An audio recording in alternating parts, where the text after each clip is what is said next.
We are back in my main studio, headquarters of excellence, here in Austin, Texas. I am most likely going to be doing the next few episodes from my $40,000 studio at St. Jude's in Memphis. If you guys saw that on YouTube or on Spotify, we put video on Spotify now. If you guys saw that, actually it wasn't $40,000. $42,000 with my team of artisans who I had handcraft all of the set design that you see from episode 284. So I think more of that is coming. I am just home very briefly right now, and it's good to be home, but Leanne and my mom are out in Memphis, and I am looking forward to heading back there. So many good things to talk about today. I was thinking about, I had this moment when I just thought, it's not the same. It's not the same. Life is not the same. Nothing's the same. I mean, we were living, well, I wouldn't say a normal life. We were living a life that was different. Before October 2nd is our diagnosis day for my daughter's cancer. And it was normal for us, I will say. And nothing has been the same. And it's been this whirlwind of, we lived in Houston, and then we went to, now we're in Memphis, and we were home in between the two. And we will be in Memphis for 7 months. We will be in Memphis till the beginning of fall. And it'll be me and my mom and my husband just taking turns being out there. And that's what I was reflecting on, is just how you handle change when life throws you a really big curveball. And we all go through it at some point. It could be someone in your house loses their job. It could be surprise pregnancies. that happens. You're like, what? Like, stop. There's no way. Stop. It could be something like your house needs a massive repair that makes you broke or something. I mean, life is going to throw you curveballs. And you'll have this moment where you're standing around saying, nothing's the same. Everything has changed. And I've gotten a real crash course in that recently. So that's going to be the main topic. We'll get to that after some updates, is just some things I've learned about how to handle change. And then we also have rap beef news, the biggest. This is the final boss of rap beef news. It doesn't get any greater than this. So we have that, and just some other updates. We have a new intention that you guys need to pray for. So we will be going into that. Just another absolute show of excellence here on the Jen Fulwiler Show. This is the podcast where you learn the art of the village hustle. That's being a hot girl boss, or hot boy boss, who knows that love and family and community are the foundation of all true success. We publish new episodes every Wednesday morning, and normally this podcast is coming to you from Austin, Texas. That is where we are today. But we are going back and forth between Austin and Memphis, where I have my extremely high-tech, state-of-the-art studio out there that, again, you can pull up the video of episode 284 and see the excellence that is that. It's incredible. I mean, the team works so hard putting that together. And the kind of new format of this podcast is I usually start with updates on how we're doing in the cancer battle, and then I go into the main topic. Let's see. Caitlin White is our lovely producer. I'm trying to think of the intro here. Caitlin White is our lovely producer. And I put so much effort into the Patreon, and that has also become a space where I can share a little bit more private details. My kids' friends from school aren't going to see some of the more just intimate things that I share. The Patreon is a space where it's like I'm talking adults to adults. And then there's also just the Patreon has always been that kind of, I'm not the life coach you want. I'm also not the life coach you need. But I'm a very cheap life coach for what you pay for the Patreon. And so I do, like, at the Village Hustle level, I do little documentary videos about my life, and I walk you guys through, here's how I made this decision, or I was really struggling with a business thing. Somebody was upset with me and I'm a people pleaser. So here's how I handled that sort of thing. So that's what you get on the Patreon, and patreon.com/thisisjen is where you sign up for that. Patreon.com/thisisjen. And again, shout out to everyone who's part of that community. It's a great community. You'll see from the comments. I mean, everyone is just wonderful and it means a lot to me. So, we are recording this on Super Bowl Sunday. So this is the Super Bowl where the Seahawks are playing the Patriots. And we are recording this before the game. I think the Seahawks will win. I like both teams. I sell well in both cities, and that is how I determine my fandom, based on how I sell in cities. And but what is on everyone's mind who follows football is that the Seahawks, Caitlin, you might not know this, but it's a crazy story. The Seahawks lost to the Patriots last time these two teams played each other in the Super Bowl because they didn't hand the ball off to Beast Mode. Marshawn Lynch, I find him to be a delightful human being. And don't jump in my comments like, well, one time he said something that is not fully aligned with the one true Catholic Church. Just can I just be a fan of a man that I have not researched thoroughly? I can't do background checks before I check every single person that I'm a fan of. So they should have given the ball to Beast Mode, and they didn't. They passed it, and it's hard for me to even speak about this. It was intercepted, and they lost. Caitlin, they were like 1 yard away from the goal. I mean, it was like from me to the camera, like it was right there, and they lost. So so that got me thinking about Marshawn Lynch. He is retired now, but I have played this clip before. This is a quote that my husband and I, who need to strengthen our walk with the Lord, we quote this all the time.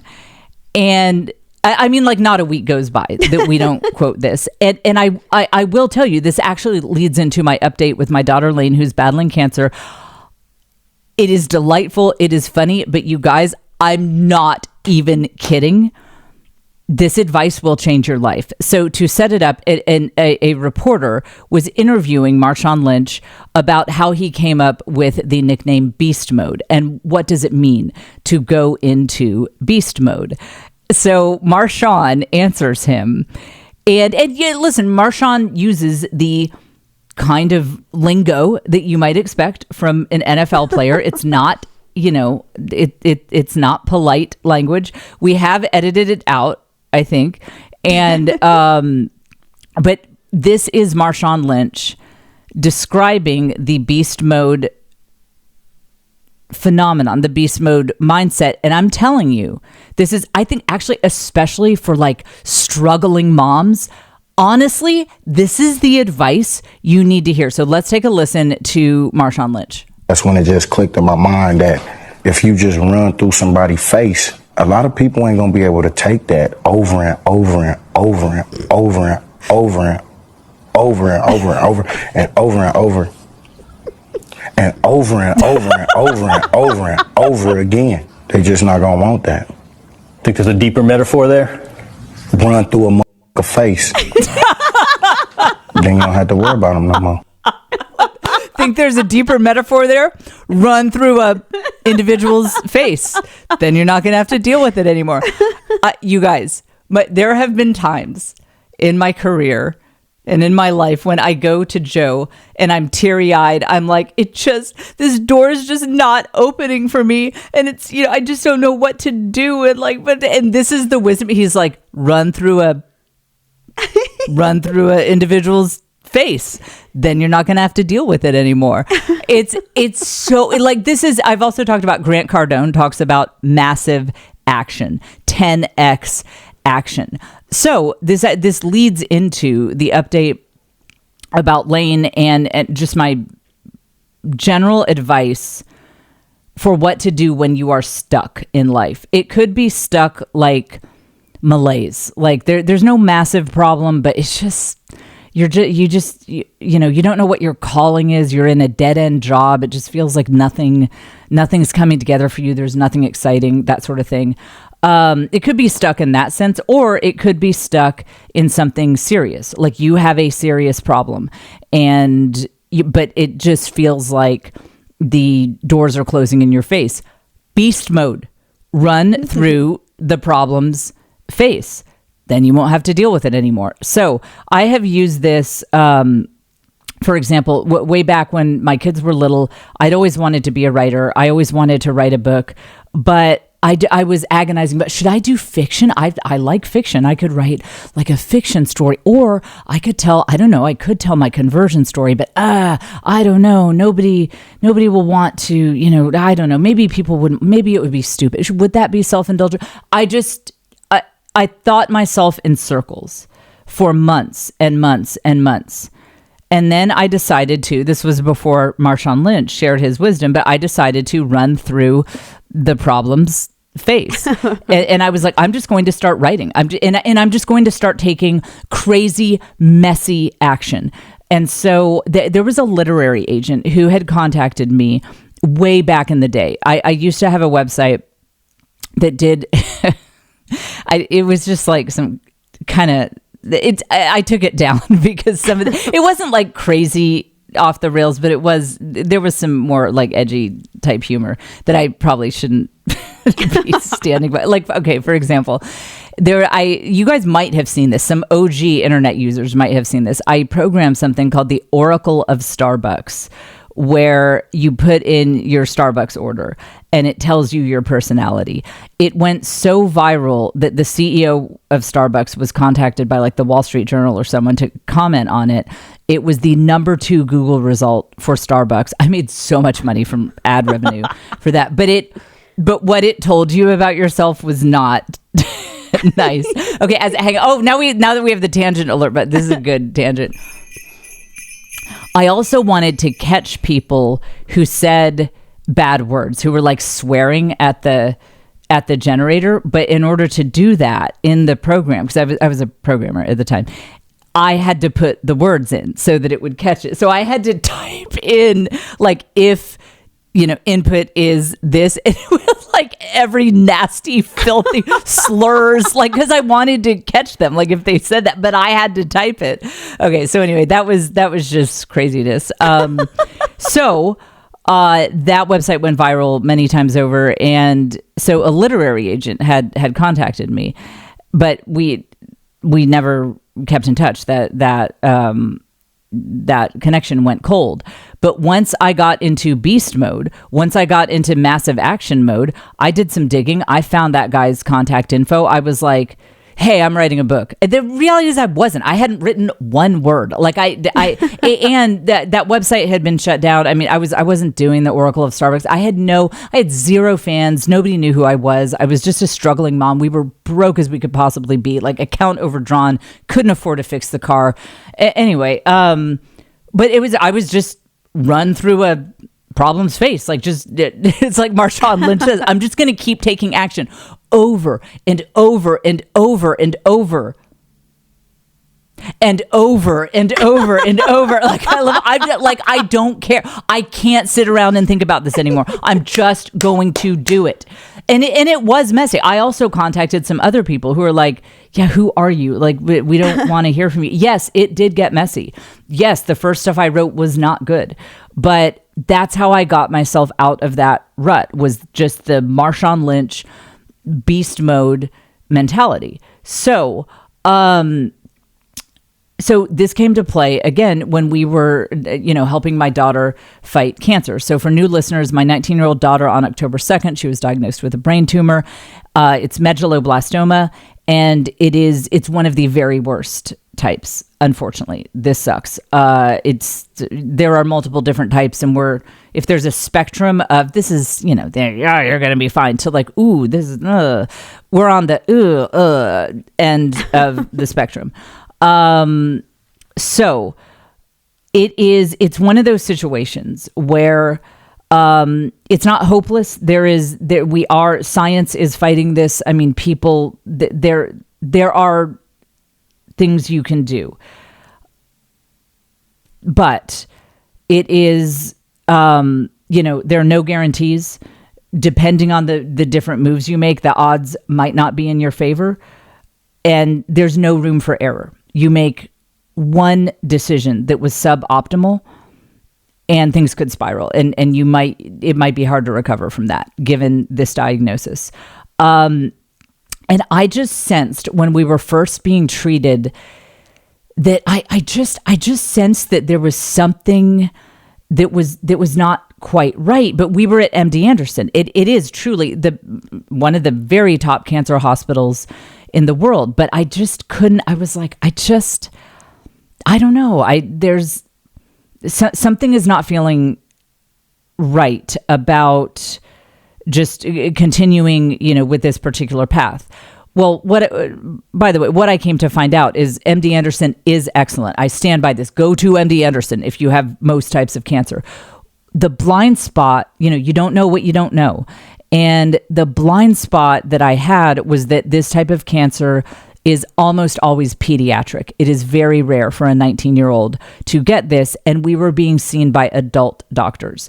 And so, yes, they are excellent, but their expertise is adult cancers, which tend to be a little different. Medulloblastoma it's just its own thing. It's its own beast. It does not behave like the vast majority of adult cancers, even brain tumors. A lot of people send me a lot of glioblastoma stuff. I think that's how you pronounce it. And it's actually pretty significantly different even than that. So, but I didn't know that. All I heard was like, oh, MD Anderson, they're the best. And they are for most types of cancer. So to take it back to beast mode, this was late October, early November. I knew we had a good team. I knew these people were the best in the world, but I started to think, are they the best in the world for this very narrow, very specific diagnosis? But I just sort of didn't know what to do. And you guys, I literally thought of that video. I should tell you that like a Bible verse came to mind. I'm sorry, I thought of that video. I thought of Marshawn Lynch saying, "Run through a face," and I got up. I remember I was lying in bed. I was so discouraged. I was like, how do we become one of the positive statistics when the odds are not always in your favor with this kind of diagnosis? And I just remember that I thought of Marshawn Lynch. I'm sorry, I should have thought of like a saint or something. I'm sorry, but I thought of Marshawn Lynch. Okay, that's this podcast. All the Catholics can unsubscribe now. I thought of Marshawn Lynch, but maybe like Our Lady of Champion sent me. Yeah. Oh no, because she's a Green Bay fan. She's outside of Green Bay, so right. probably Fair. not. Okay, yeah, she's not a Seahawks fan, but okay. So anyway, I thought of that clip, and I was like, "That I'm running through. It's happening. I am running through this problem's face." You guys, I started calling random people. Like I Googled medulloblastoma. So we thought it was group 4. We thought we were group 4 medulloblastoma. We're actually group 3, which is worse because every time we get info on this, it's like always seems to be worse. I was talking about that on Patreon, whatever. But I thought we were group 4. So I would just Google clinical trial group 4 medulloblastoma. When I found names, I would just Google that person's name.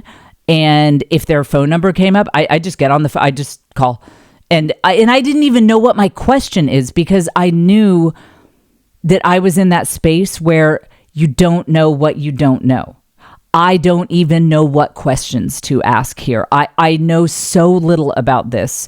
I don't even know that much about biology. Like that is not an area of expertise of mine. So I would just call and leave messages like, hey, my daughter has this diagnosis.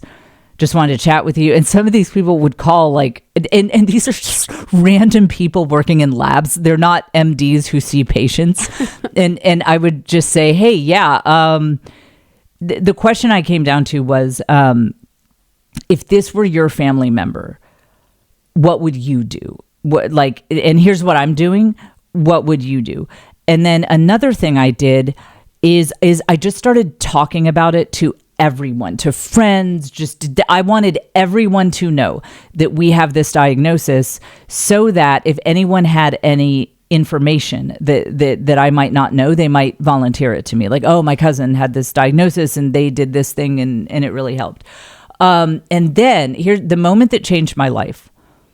And this is the thing, when you're running through faces of, in Marshawn Lynch case, it was quite literally the face of defenders on the opposing team. But if you're stuck in any area of life, the quote unquote faces will be these individual problems. You're not going to win every time. Marshawn didn't literally knock over every defender every time. That's just not how it works. So plenty of these ended up being dead ends. I had awkward phone calls where people were like, why? How did you get my number? That happened. But the thing with massive action, and remember this next time you're in a rut and you're ready to take massive action. Remember this. Each bit of massive action you take, each action you take is like a lottery ticket.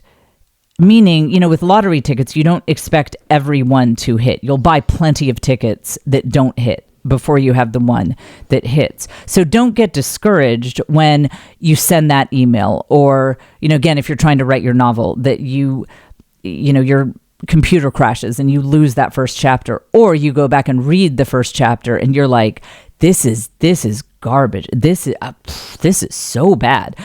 That not every bit of massive action is going to get you further along the path. And in fact, some might set you back. There might be ones where someone actually gets mad at you or does something that's really discouraging, and that's part of the process.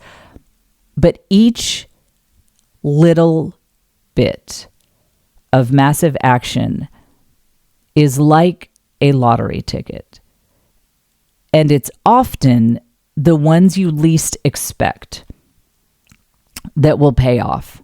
So when I was in Marshawn Lynch beast mode about this cancer situation, I still am, but when I was trying to get out of the rut of like, something doesn't feel right, but I don't even know what questions to begin asking to get us out of this. When I was in that rut, one thing I will go ahead and admit now, I haven't admitted this before, but in my mind, legendary Patreon post, and I think we decided it was like November 6th. I think it's a written post. It's not video. You can look it up. I was doing some updates. I'm pretty sure it was November 6th. It was somewhere around that time. I just wrote, I'm trying to get in touch with people at St. Jude. Only because as part of my just prank calling people in the cancer world to be like, hey, what would you do if this? And they're like, I'm blocking you. How'd you get this number? I couldn't find phone numbers for the people at St. Jude. When I wrote that post, I actually did not have serious intentions of going to St. Jude. It actually never occurred to me that we might be treated there. But I just kind of threw that out. I wanted to do an update, wanted to keep the community involved. So I was like, yeah, anyone know anyone at St. Jude? And then I went on and I was talking about our daily routine and radiation and all that. Now, you guys are the best people in the world. And it's funny. I often think of you guys as like, you take care of me. I feel like part of the calling of being a fan of this mess, this podcast and my stand-up comedy is like, you guys take care of me. Like, I had someone bring me towels, like nice towels, when I mentioned that our towels are garbage. Like, they're all garbage. And I just didn't think that you could be in your 40s and have garbage towels. Like, she brought me towels. You guys are always, you have your lives together so well. That you kind of like mother me in certain ways. And so it's interesting that you guys keyed on that even more than I did. I will be honest. I did not really plan to take action on that when I said that, except for maybe if someone wanted to send me a phone number, I'd maybe make a call. But I had kind of settled in. I had everyone telling me that MD Anderson is the best in the world. And again, it is for most types of cancer.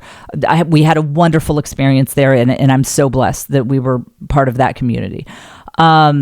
And I had just kind of settled in like, okay, I mean, feels a little, something feels like it's not gelling, but okay, this must be right. And I was kind of at the tail end of my massive action when it was a throwaway comment on Patreon. But you guys who take such good care of me, you were on it. You were like, I found the home address of, what are the key executives? I'm outside his house right now, Jen. What do you want me to do? I mean, it was like, you guys were on it. And honestly, just out of a sense of obligation to people from my Patreon community. I mean, there were people who would send me like a dossier of, okay, here's it. Your first contact is here. Now, if you can't get in touch with them, you guys spent so much time on it that out of a sense of guilt, I was like, okay, I can't waste these people's time. Like I in my mind, by the time the responses came in, and Caitlin saw them, they were all emailed to Caitlin. When you guys email Caitlin, we talk, I see everything you guys send to her. I was just like, okay, all right, I have to do something. Even though by the time the responses came in, mentally I had decided like, all right, why am I questioning that? We're at MD Anderson and it's fine. But just out of a sense of obligation to the effort that so many of you put into it, I read each email very carefully. And I've told you before, there was one that was like, I have someone who might be able to just get you answers quickly. Does this make sense? Blah, blah, blah. And I thought, okay, that's an incredible phone number to have or email address to have. And so I sent that email, and long story short, we are now a St. Jude's family. And we are, I'm not going to cry on this podcast, we are with arguably the top doctor for this very, very specific type of cancer. And I don't mean medulloblastoma, because again, there are multiple types. Medulloblastoma groups 3 and 4 have a lot of similarities, so people often specialize in both. I'm telling you, if we were billionaires and could literally be seen by anyone in the world, I think this is the guy. I mean, there's really not a second person who I think has more expertise than our wonderful, amazing doctor. And I now have that piece that I didn't have in the fall. I'm like, this is it. This is it. This is where we are meant to be for this very specific diagnosis. And it's incredible. St. Jude's is surpassing all of my expectations. It's comparing it to MD Anderson is comparing apples to oranges, because it's a pediatric cancer hospital. It's for kids. So it's just a whole different vibe, whole different mission. But the thing I want you to take away, and the thing I want you to remember, next time you are in a rut, you are stuck on a big problem or on a small problem, is run through a face, like metaphorically run through your problems' faces. I want you to get up out of bed and just like right now, just send an email. And you're like, Jen, to who? I don't know. Send an email to someone call someone, text someone. And I would avoid like research too much, because at least for people who tend to procrastinate and we're kind of overthinking and cerebral, research can be its own way of making you stuck. So, because for me, when I was thinking about writing my book, it was like I would spend hours and hours reading about how to write a book rather than taking any action. So research is good. It has its place. But when you are in Marshawn Lynch mode, you need to, it needs to be concrete action. It not absorbing information. It needs to be making phone calls, sending texts, sending emails, clearing out physical spaces. For example, if you've always wanted to do pottery, like get a potter's wheel, and you're like, I don't have space, put it in your kitchen.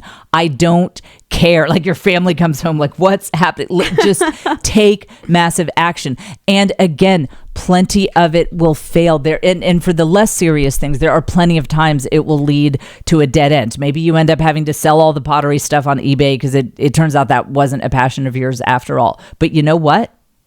You did something. You did something. And if you have to sell all the new craft equipment that you got because you did it for 2 weeks and stopped, like me with my knitting. Remember that? Yeah. Those were the days. Last year, I was like, that's my thing. And I told Kate, I was like, no, this is my thing. I'm going to knit. This is my new, like, it's like I've never met myself. Like, I don't know myself at all. And so, yeah, it's like a quote unquote failed project. But I actually feel good about it when I see my box of knitting stuff that I gave up on after 2 weeks. I think society would tell us that I should see that as a failure. Like, oh, you start things and you don't finish them. No, I see it as I ran through a, phase. I took massive action. I tried something. And now, honestly, I know a little bit about knitting. Oh, hit the seamless tapestry sound effect. Later, we are going to talk about trivia night.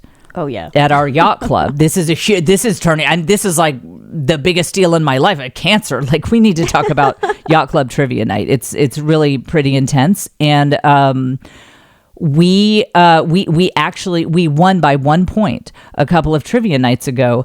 And it is because of my knitting spree that I knew an answer. I knew that macrame wasn't knitting. And so anyway, long story short, it's very important. This whole yacht club trivia situation, it's very high stakes. It's very crazy.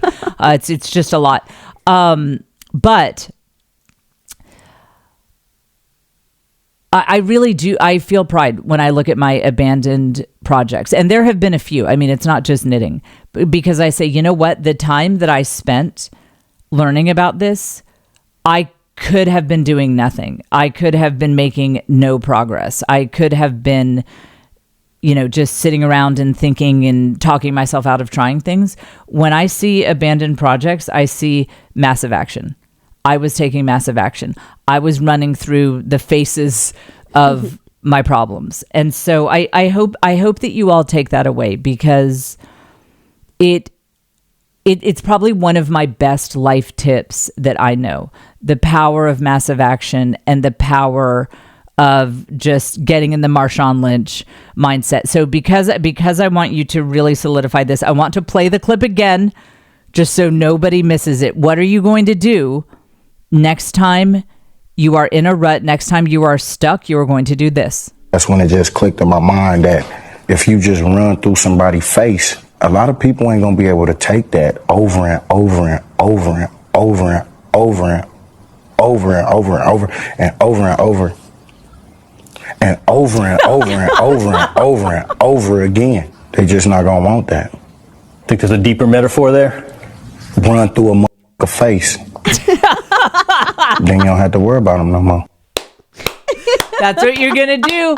That's what you're going to do. You should find that clip on social media. It's everywhere. Just Google Marshawn Lynch Beast Mode and save it to your phone.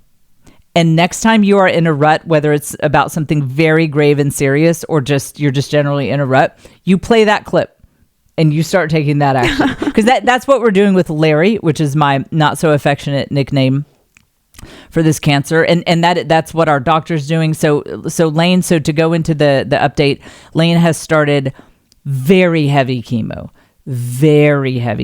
It's scorched earth chemo, and we're running through Larry's face, and our prayer is that he is gonna get sick of it and want to head out. And it's a tough game. It's a tough diagnosis, but we are with people who deal with this all day, every day. And there's more hope than I thought there would be. I gave more of an update on that in the last episode, but it's also great that her MRIs looked good. And I don't want people to don't take that for more than it is. The cancer is 100% still there. Larry's not heading out that soon, but this is a war. Wars are an accumulation of multiple battles, and that is one battle that we won, and that is we're getting off to a strong start. And so that is incredibly encouraging. Also, St. Jude's takes such good care of us. You see me wearing this St. Jude's hoodie. I think not only will I update on the cancer battle, but I'm just going to update on how amazing St. Jude's is every time. You guys, we're staying. Okay, I'm just going to tell you where we're staying. Is that too? No, if people try to stalk me, like Memphis is very violent. Like I don't try to stalk me in Memphis because like you won't make it. But I mean, it's a rough city. And our housing could change. So if anyone is planning on stalking me, we might not be here, but we're currently staying in a place called Domino's Village. And so Domino's, the company, founded this. It is so nice. Mm-hmm. You guys, did I send you that video? It's so nice. And St. Jude's just provides it. It just provides. It's like, they're just like, make yourself comfortable. You've been through a lot.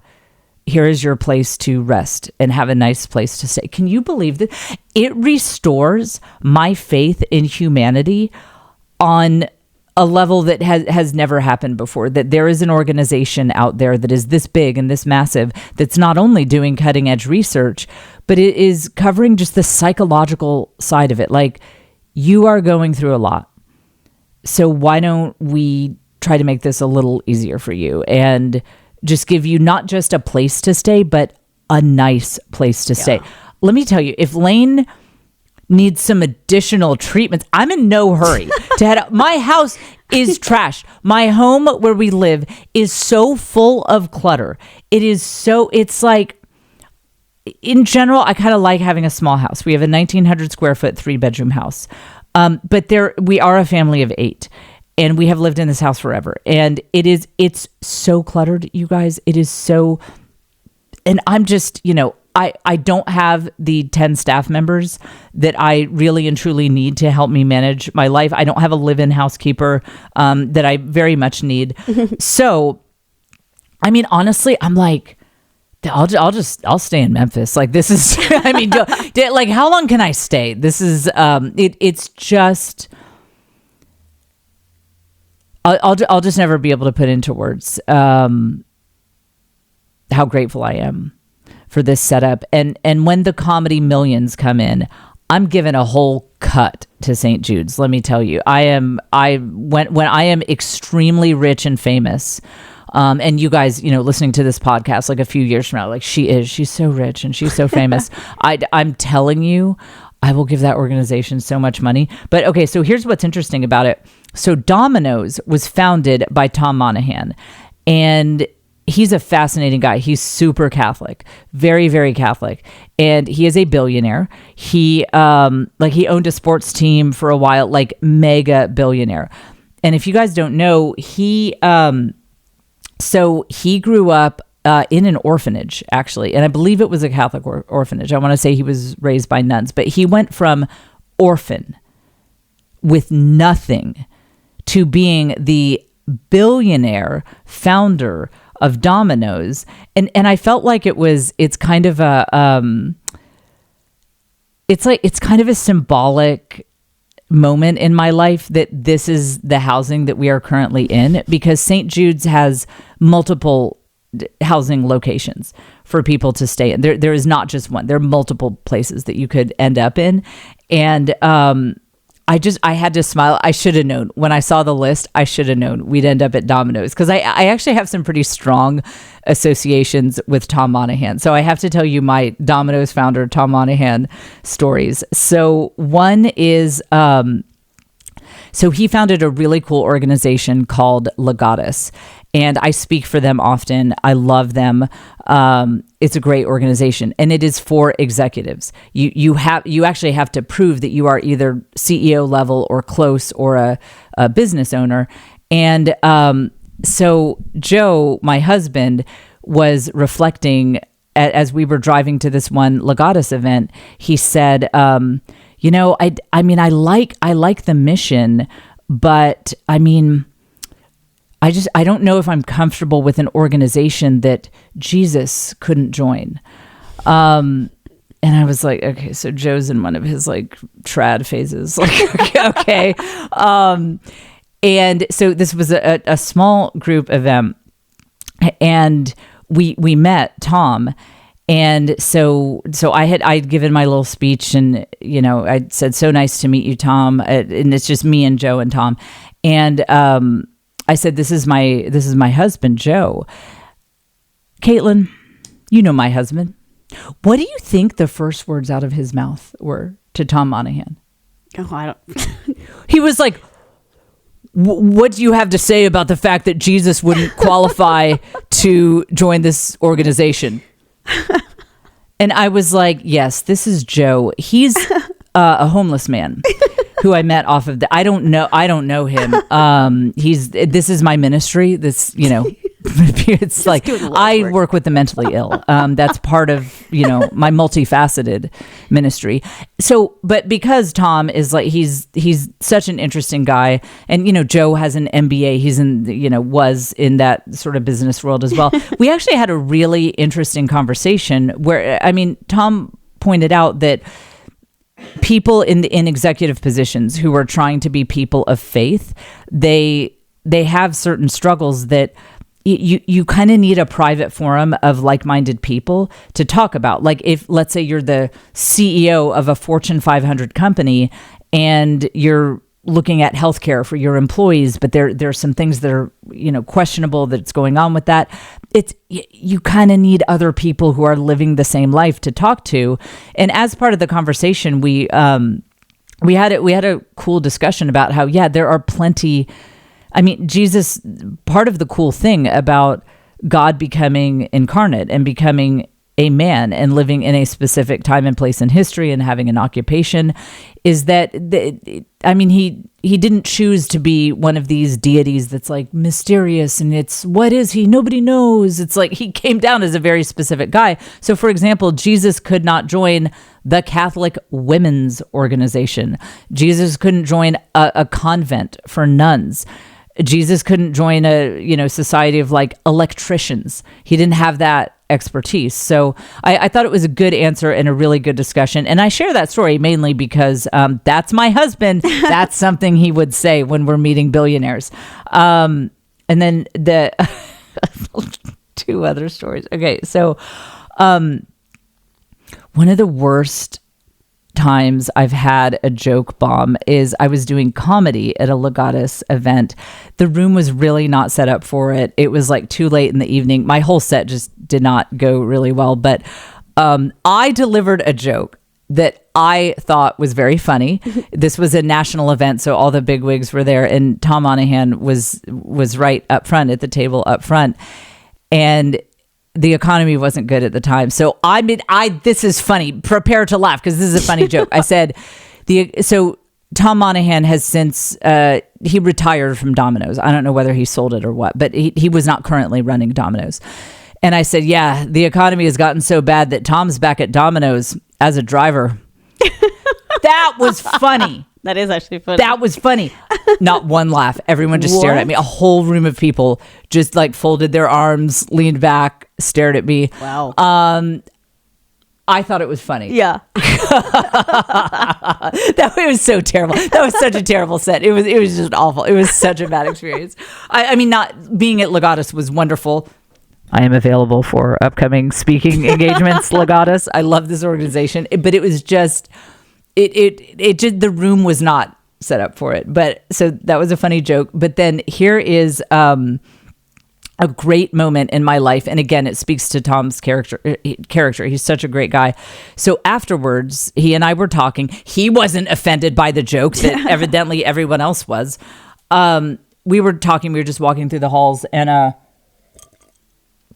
I just said, speaking of massive action, doing things, I said, I was actually going to meet my husband and his and some of our friends for a drink. Do you want to join us? And he said yes, and I didn't expect that. So that it was just a great moment in my life that I walk into the bar where my husband and our friends were waiting for us, and just my billionaire friend is here. Yeah, this is pretty common for me to walk into spaces with billionaires, and then it was this great tension at the table where nobody wanted to ask, how did this happen? Like, what? Like, Why? what? Because it's, it's this massive event. He is like the main guy. Somehow he's at our little foretop. There was like not even enough room, so he like pulled up a stool kind of on the side. We're like, this is crazy. So anyway, I'm so grateful to him for giving me a walking into a bar with a billionaire moment, and also just for starting that organization and having such a clear vision.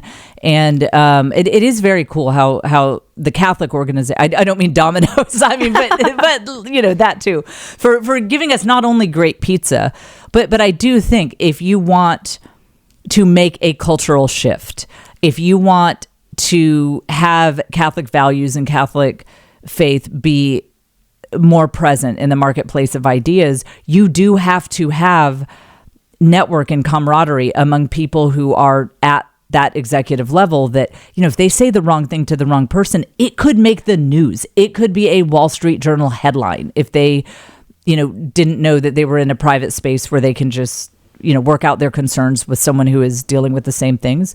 So I adore him. And, so I just should have known, of all the St. Jude's housing, we would end up in the one that that Tom Monahan's organization funded. So I just smile every time I see it. Now you guys know where I live, but don't try it. I'm telling you, like there was a shooting like 3 blocks away from where we were. And what's funny, when I drove by, because I had been out running errands, and I drove by, and I thought it was an accident. And I was like, but the police line tape there is a little weird. It was a shooting. The guy was okay. He didn't die. Nobody died, thank goodness. But it was like literally 3 blocks from where we are. So don't stalk me. I really don't recommend it, unless you're like bringing me money, or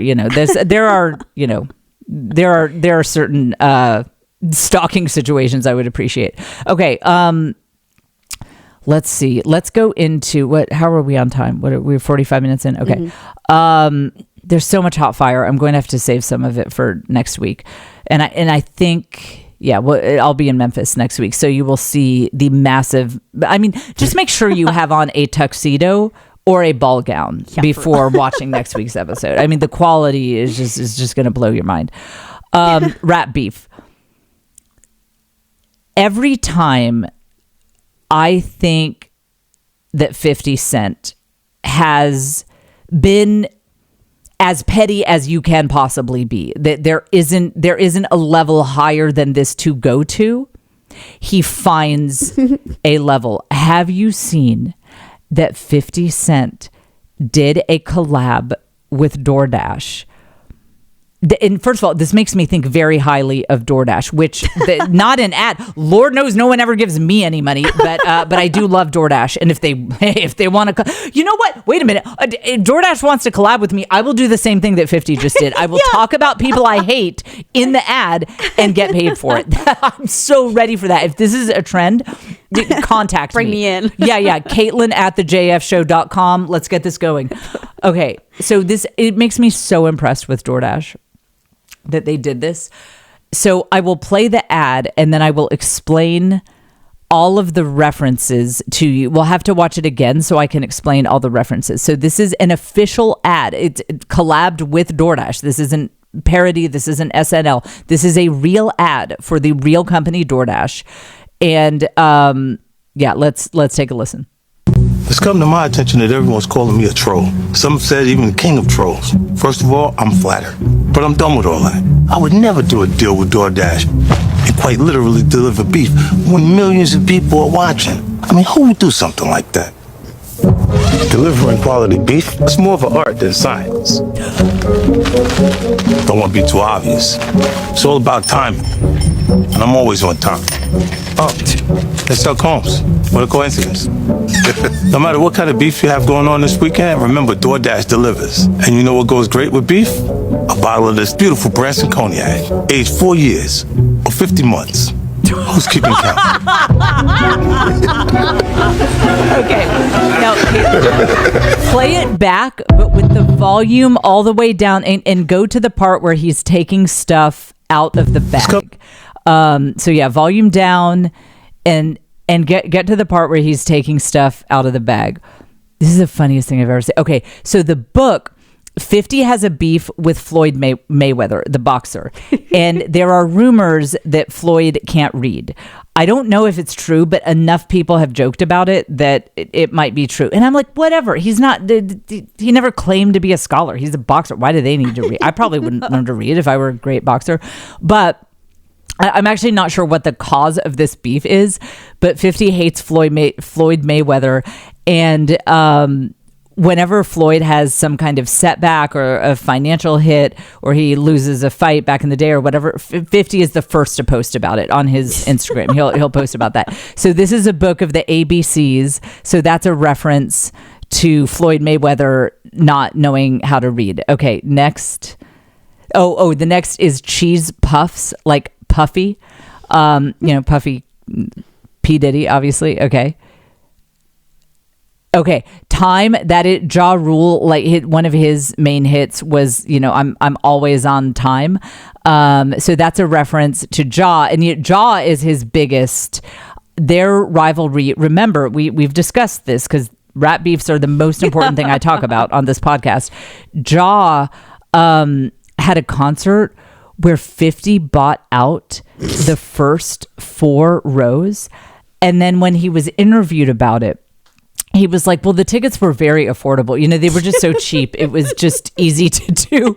And so, it was more than that. It was like multiple rows. And he just sat there and made Ja Rule perform to all of these empty rows. And then in his book, which is truly a really good book, I'm dead serious when I say that his 2 memoirs, the one that he collabed with Robert Greene, and then the other one, I forget the titles of the 2, but truly there are really a lot of lessons about overcoming hardship.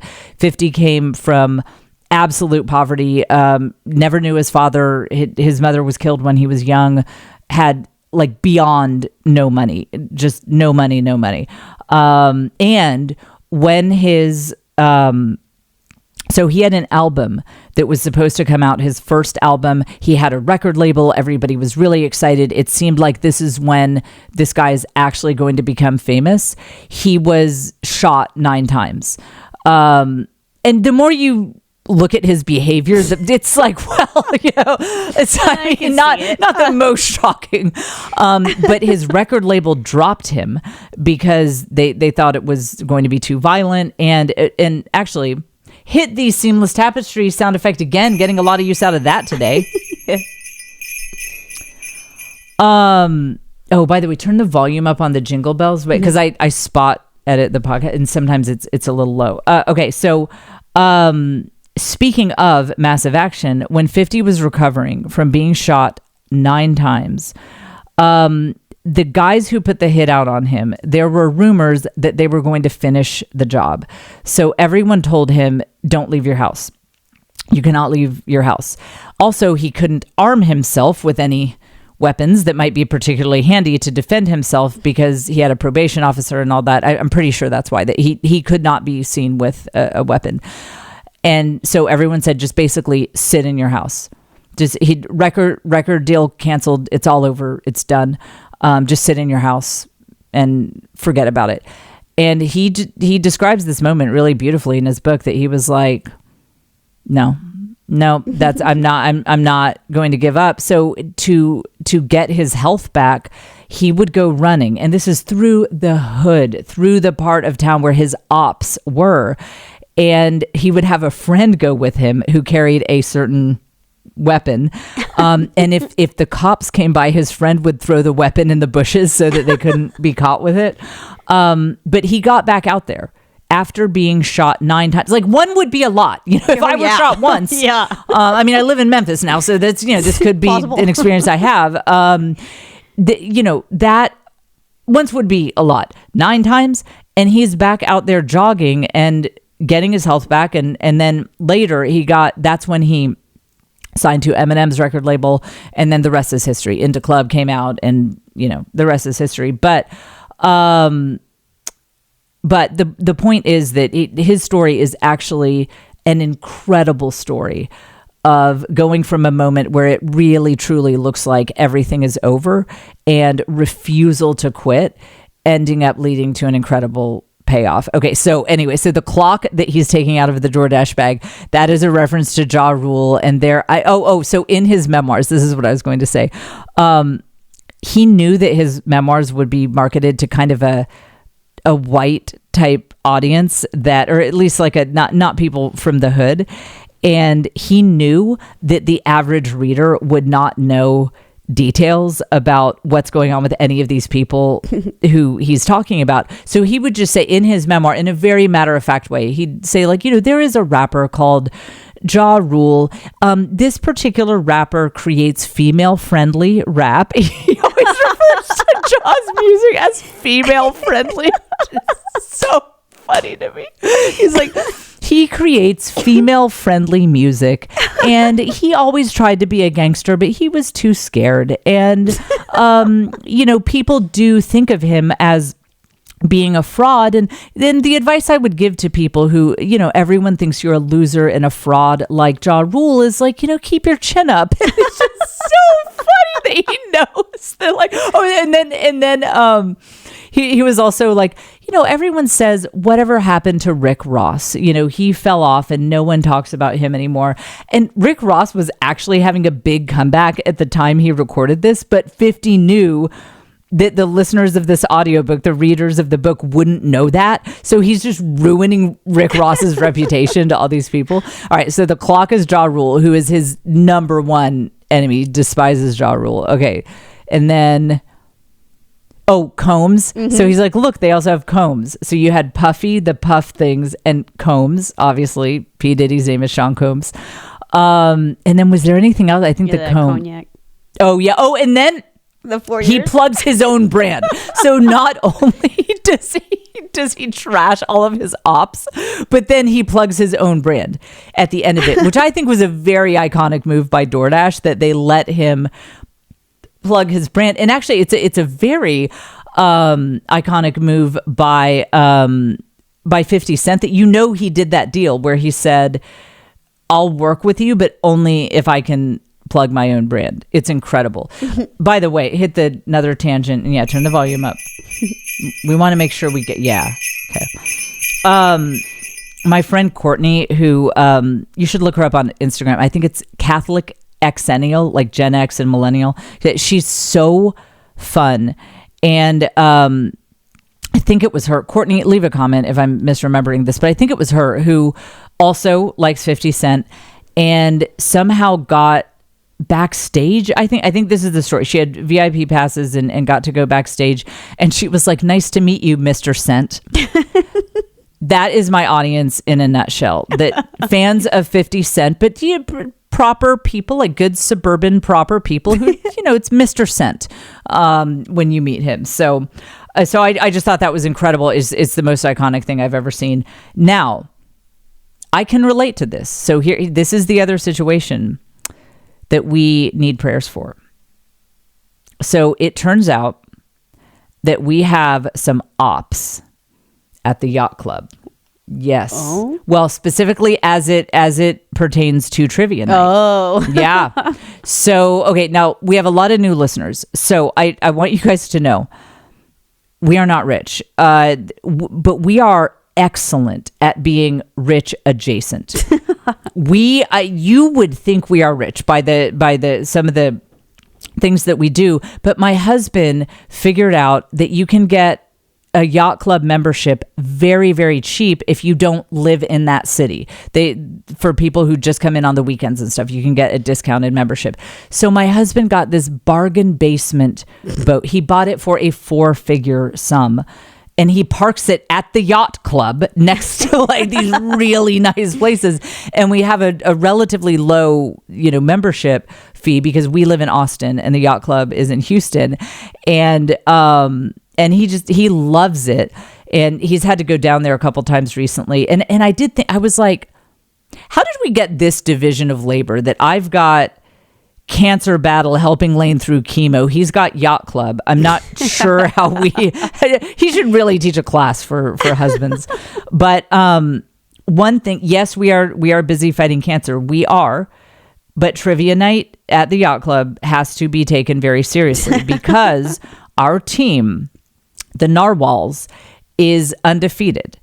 The yacht club does trivia night once a quarter, and we had won 4 times in a row. And this past weekend this would be the 5th. So this is not confirmed, but what I heard through the yacht club grapevine is that we had some ops because they are sick of the Narwhals winning. And you have to understand, yacht club trivia night is highly competitive, and it's also just, it's very chaotic. Like, they do multiple rounds, and if your team loses that round, gets the lowest score for that round, they bring out these really gross shots and make you take the shots, and it'll just be like the grossest combination of alcohol and whatever. But then you also have to take shots if you win. I don't know. It's very confusing. It's very hard to figure out. And yacht club people they don't totally go against the stereotype of what you might expect. I will say they are much nicer, and it's not like snooty, but they tend to be educated, competitive people, stuff like that. And and trivia night is a really big thing. So what I heard was that people were getting sick of the Narwhals domination. Just Narwhal domination was becoming a really big problem. And so this past weekend, for what would be the Narwhals' 5th win, evidently somebody created a team specifically to take the Narwhals down, to take our team Yikes. down. Yeah.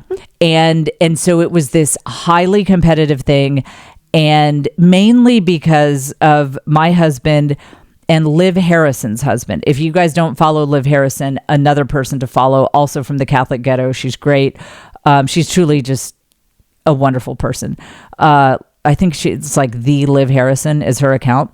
So Liv and I at trivia night, we're the color commentary. We're there to look beautiful and drink. Like, you can't make this stuff up. The last time I did trivia night, the only thing that I added was that there was a question where the answer was Charlie XCX's Brat album. You were there for that too? And I got that one. Everything else, I was like, yeah, I don't know what that flag is. Yeah, I don't know who was the 5th president. Yeah, I don't know what that city is. Like, but I mean, you can't make this stuff up that I knew Charlie XCX had an album called Brat. So that's what Liv and I add. But her husband and my husband, I think they might actually contain the sum total of human knowledge. I think they actually know everything. And we won. I wasn't there. I was holding down the fort at home. Again, I'm doing cancer. He's doing yacht club. Not sure how we figured this out. But the reports are coming in that some people hissed. We got boos and hisses when the Narwhals took our 5th victory in a row. So suffering from success, I'm like DJ Khaled, suffering from success. It's hard to be hated for winning. That is a cross. We need prayers for our success. And so now every time we win, the stakes get higher and higher. Yeah. And what I heard through the grapevine is that there is genuine animosity toward the Narwhals now, and they're really sick of us winning. So the next trivia night will be 3 months from now, whatever that is. So I might have to be a part of it now that it's getting so heated. So the 50 cent thing, I can just relate to. We all have ops. We all have people who, just can't, just have a problem with our success. And I'll keep you posted. So don't worry. I will keep you guys in the loop on both cancer and yacht club trivia night. These are really our 2 priorities in life. Okay, we're getting to the main topic here. What are we, an hour and 4 minutes in? It's just, you get so much goodness on this podcast. Hit the how is this podcast free? Said we can't figure it out. We cannot figure it out. All right. So I was thinking about how it's just, like, everything's changed. Life is not the same. We have these just, the rug was pulled out from under us. Certainly the rug was pulled out from under Leanne, my 19-year-old daughter. But cancer, especially a child's cancer, impacts the whole family. And obviously that is a struggle that I have been dealing with, is when life just isn't what it used to be. Life is not what it used to be. And I just look around and I'm like, it's not the same. Things are not the same. And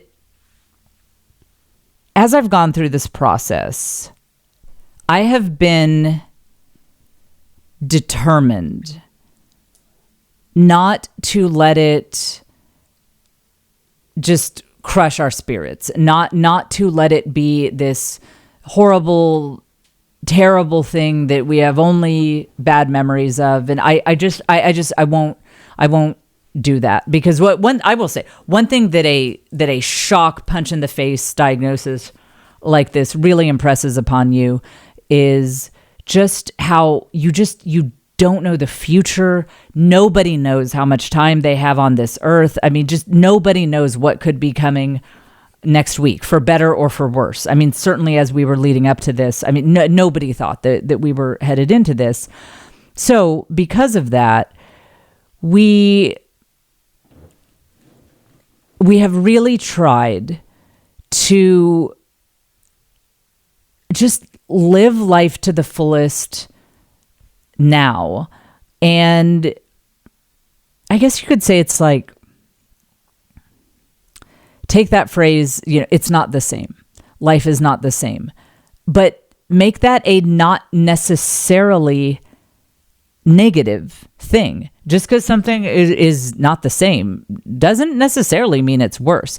You guys know that I can't stand that 80s, 90s nostalgia stuff that you see on Facebook, where they'll do an AI recreation of Christmas at your grandparents' house in 1995, and all the comments are like, oh, those were the good old days. Oh, things were so simple and happy. I'm like, everybody was listening to Alice in Chains and doing like everyone was listening to all this really dark music. You should listen to, look up what some of the big music was back then. It was all this very dark, like Seattle heroin addict music that was, and there was so much more, there was so much more bullying and so much less acceptance of people who were a little different and didn't fit the norm. And just watching that over the years has made me realize we just really naturally resist change. And when we see that life isn't the same as it used to be, we assume that always means that it is worse. And certainly in some cases it is. Having cancer is worse than not having cancer. So this is kind of the ultimate challenge of taking a situation where things aren't the same, but still saying, you know what, these are good old days too. It's not the same as the quote unquote good old days, but these are good old days in their own way. And what has been helpful to me is to not resist the things that are different if I can't control them. This is actually something I learned from Leanne when she was headed into a 10-hour brain surgery and did not seem nervous. Can you imagine? She really didn't seem nervous. And I didn't want to put any ideas in her head, but I was like, that's great. Yeah, you seem pretty relaxed about this. I feel like that's an interesting take. Tell me about it. And she just said very matter-of-factly, she said, I can't control it, so there's no point in stressing about it.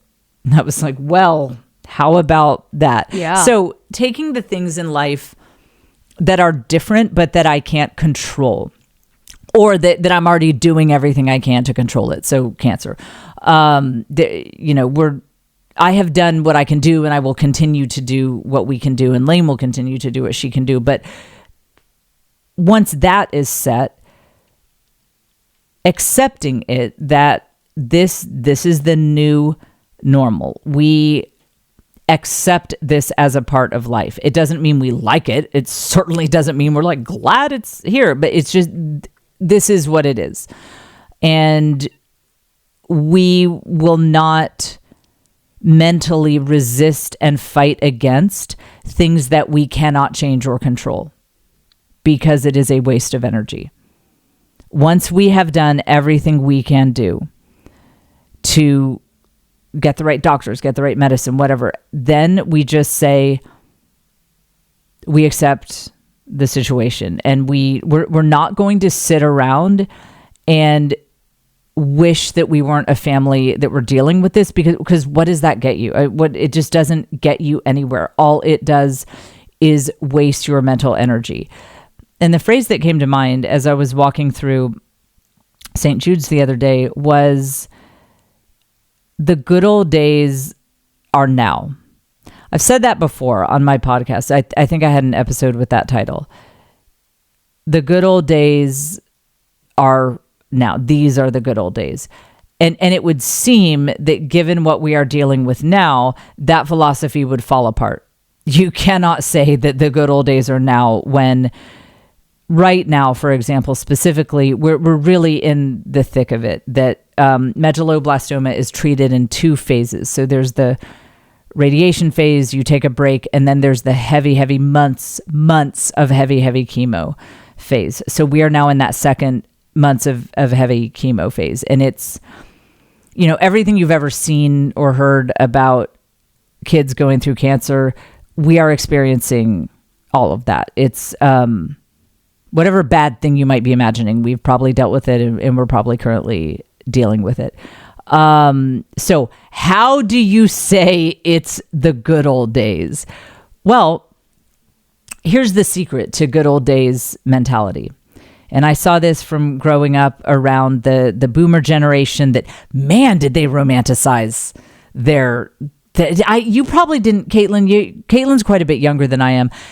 Were you exposed to like the boomers talking about like everything was better in the rockin' 50s, and like did you Not didn't as okay much. That was very much part of the Gen X experience, was people who were born in the 1940s talking about just everything was better, everything was so perfect and wonderful. It's like, really, what about like segregation in the Vietnam War? Like, you really? And what I learned from like reading history while hearing boomers talk about the good old days when everything was like so perfect was that the secret to having a good old days mindset is that you gloss over the things that are hard and painful, and you only focus on love and connection.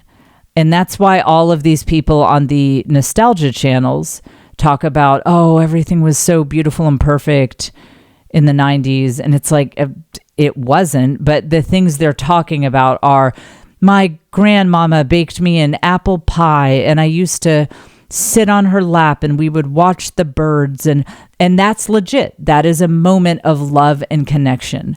And you are choosing to remember that. And you are choosing to discard the fact that like the disabled kid at school was really bullied, and there were just like a lot, like kids were getting beat up or whatever, and nobody really cared because there wasn't awareness about that kind of thing at that time. And that was much more culturally acceptable at that time than it is today. And obviously I went to some not great schools, so that's my experience. But even if you did go to a school where that kind of thing didn't happen, still, there were plenty of bad things going on. You're just not remembering them. You're choosing to highlight in your mind the moments of warmth and love and connection.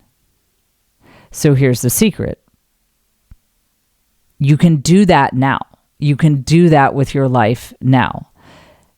And it actually kind of works. I've been doing this with the cancer battle, where I focus on the fact that me and my mom and Lane are spending so much time together. And this is a rare thing because we're all busy women. We all had a lot of things. My mom more than anyone. My mom, my 80-year-old mother, was busier than me and Lane combined. But we did not see each other that much. Lane was in college. I was doing my thing. My mom was doing her thing. And it's really rare that now we're spending all day, every day together. And when Lane is home on these breaks, she's home with her siblings. And you could choose to focus on she's missing college, she'll be behind, or you could choose to focus on she's around a lot and her younger siblings get to have their older sister around. And also, like I was saying earlier, the way we've been taken care of at St. Jude's, you don't get a lot of experiences like that in life where a person or an organization steps in and says, you don't have to worry anymore. We'll take care of it. Like they anticipate our needs better than we do. The food, they take care of it. Place to live, taken care of. Transportation, taken care of. And that's some good old days stuff right there that I've just never experienced anything like it. That you just show up and they say, you can relax. We've got it. And they do have it. It's crazy. That's good old days. Also, just little things like, this is very true to my personality, but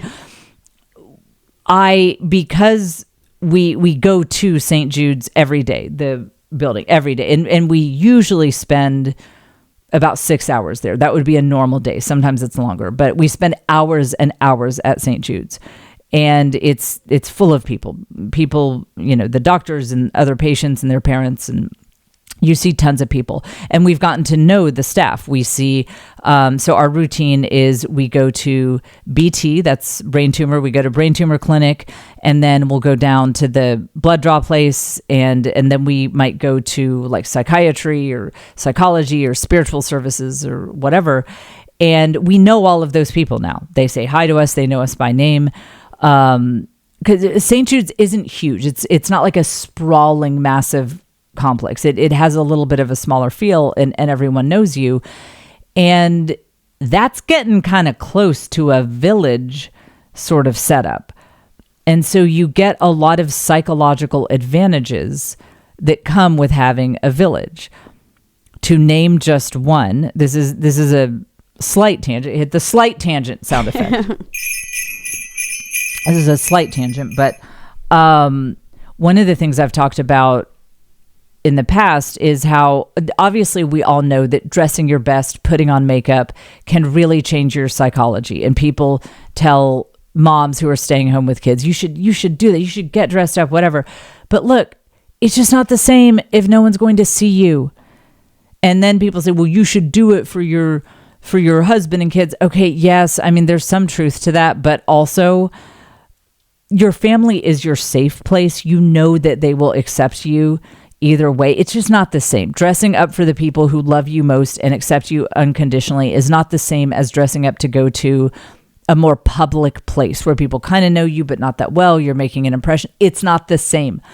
And so I do think this is a struggle that a lot of people who work from home or out of the workforce have, that it's pretty hard to get motivated to wear a snazzy outfit or to really do your hair or do your makeup.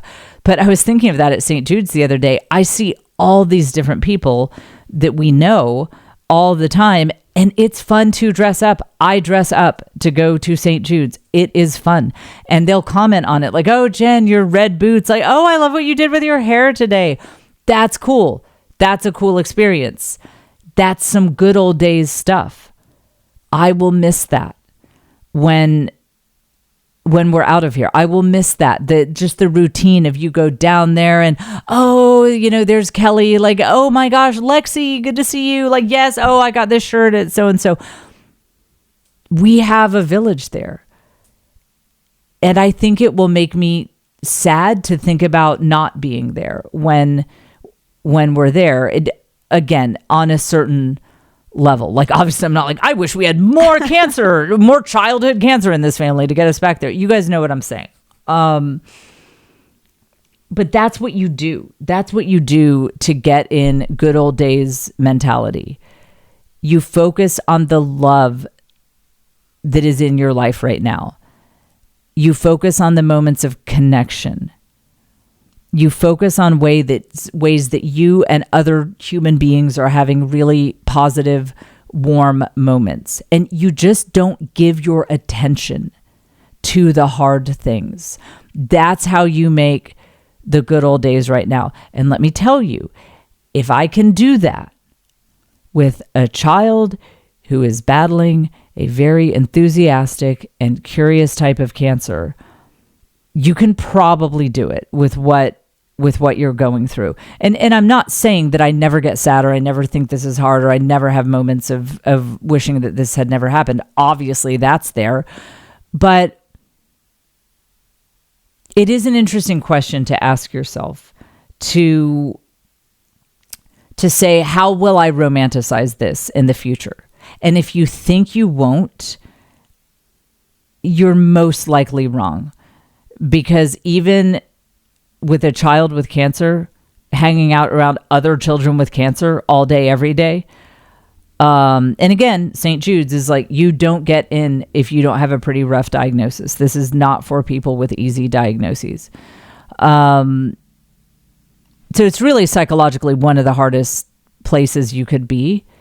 And yet I am still finding ways that I have answers to that question. How will I romanticize this? I will. I'll think of me and my mom and Leanne spending all day, every day together, and we're laughing and we're making jokes. And my mom and I are reconnecting, being as busy as we are. I mean, my mom and I we've never spent this much time together. I mean, you know, my mom and I share a room at our place where we're staying, and I will romanticize this. It occurred to me the other day. I mean, well, my mom's probably going to be like still working out when she's 120. Yeah. So I'm not, this might not actually apply to my mom, but it would be a normal thing, for your, parents pass away. My dad passed away.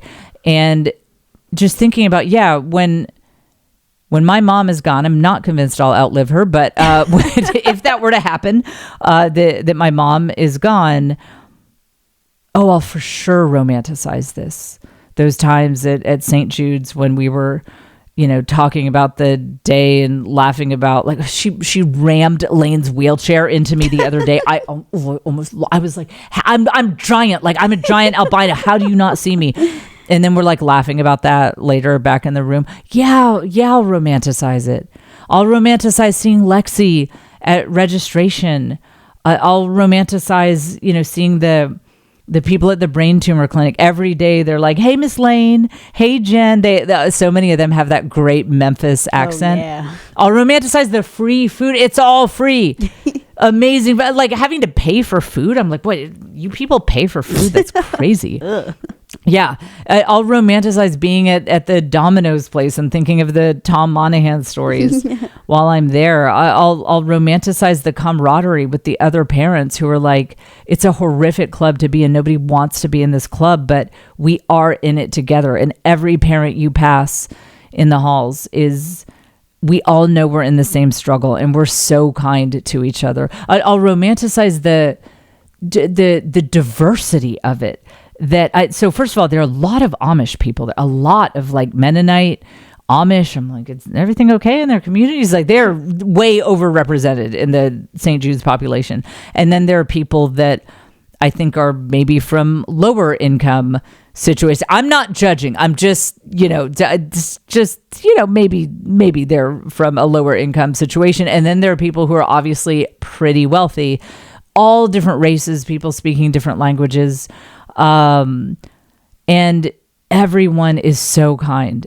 The staff is kind. The parents are kind to each other. It's just, everyone is so chill and loving and kind with each other because everyone knows that every person there is in the battle of their life. So yeah, I'll romanticize it. I will. And the good old days, I said the good old days are right now 2 years ago, and I still stand by it after this diagnosis. The good old days are still right now. And so next time you have that moment where you're like, it's not the same and you're yearning for something that that you no longer have and you wish you still had, just pause and say, okay, but there are probably some new things. There are probably some new moments of love and grace and connection that you have now that you didn't have in this time that you're romanticizing and yearning for. So just find a way, just ask yourself, in what way will I romanticize this? In what way are the good old days right now? And I promise you, you can find something. All right, patreon.com/thisisjen is where you get all the great bonus content. And we will be back with you next week, probably from Memphis. I think it'll be a Memphis show next week here on the Jen Fulwiler Show.